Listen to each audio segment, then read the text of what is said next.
আমি ইশরাক হোসেন, আমি কি শেখ হাসিনার পক্ষের কেউ ছিলাম? কালক্ষেপণ করার জন্য আবারও চিঠি দিয়েছে। এখন কোথায় দিয়েছে সেটা বলতে পারছি না। কেউ বলছে আইন মন্ত্রণালয় দিয়েছে, কেউ বলছে সলিসিটর অফিসে দিয়েছে। নানা ধরনের কালক্ষেপণের আশ্রয় তারা নিয়েছে। এটির মধ্যে দিয়ে স্পষ্টতই বোঝা যায় যে একটি সরকারের ভেতর একটি সরকার রয়েছে যারা এখন দলীয় আচরণ করছে। তারা একটি বিশেষ দলকে সুবিধা দেওয়ার জন্য তাদের পলিসি অনুযায়ী তারা কাজ করে চলেছে।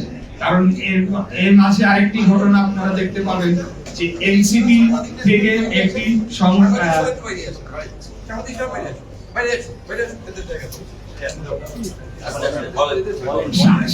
এনসিপি একটি তারা বিবৃতি দেয়, সেখানে বলা হয় যে এরকম এই রায়ের বিষয়ে পর্যবেক্ষণ করা হয়, এমনকি যে বিচারক তার ব্যাপারেও বিষোদ্গার করা হয়, যেটি কিনা অত্যন্ত দুঃখজনক। সেটা আমরা আওয়ামী লীগ আমলে দেখতে পেয়েছি যে তাদের পক্ষে কোনো রায় না গেলে সেটা বিচারকদের উপরে তারা টার্গেট করতো। বিচারকদের বিষয়ে প্রথমে তারা হুমকি ধামকি দিত, পরবর্তীতে অন্যান্য ব্যবস্থা নেওয়ার কথা বলতো, যেটি কিনা আলামত আমাদের কাছে রয়েছে। আমরা পরবর্তীতে আপনাদেরকে সবকিছু প্রোভাইড করে দেব।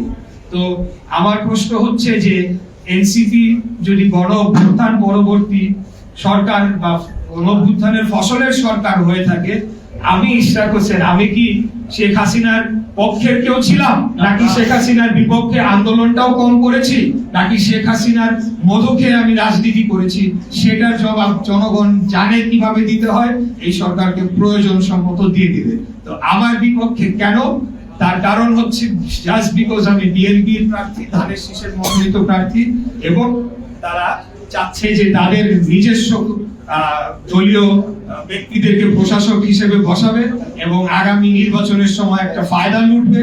এবং বর্তমানে যে অর্থনৈতিক লুটপাট চলছে নগর ভবন কেন্দ্রিক এবং বিভিন্ন ঠিকাদারি বিভিন্ন সব কিছুতে, সেগুলা চলমান রাখার জন্য তারা এখন আমাকে বাধা প্রদান করার সিদ্ধান্ত নিয়েছে।